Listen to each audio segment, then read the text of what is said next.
A comic by Gerhard Richter is under the hammer at the Lempert's auction house in Cologne. 75,000. 95,000. The auction is being streamed live. Bidders need only register with the auction house and then they are free to submit bids anonymously.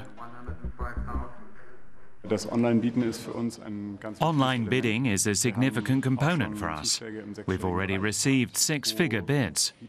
With a simple mouse click, people sitting in Australia or China can follow the auction or even participate. It makes sense for traditional auction houses like Lempert's to go digital.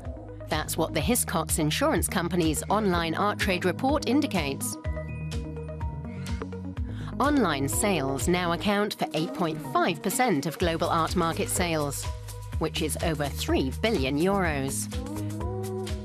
But it's still the leading firms that are doing most of the business. About 20% of bidders are online. The others are elsewhere. But people's habits are changing, and of course this is making its mark on the art market too. There are now several internet platforms that sell only art, such as Artsy and Artnet.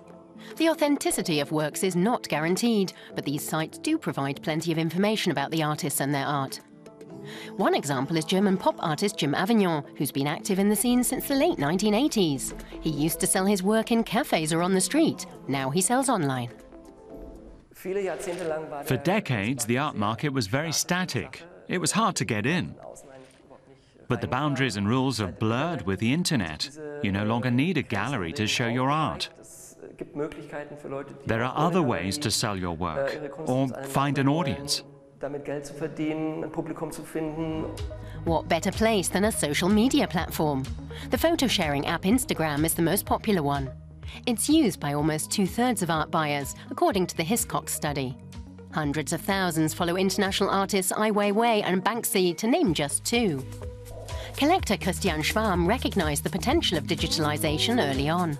He founded the Independent Collectors platform in 2008 to make private collections more accessible and to create better networking opportunities for collectors.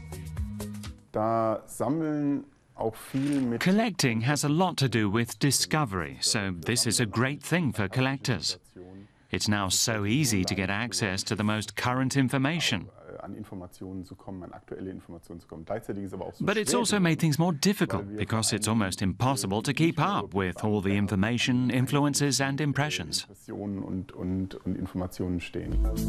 The digital art market might be offering endless possibilities to collectors, artists and dealers, but it cannot be said that the art market has been completely revolutionized.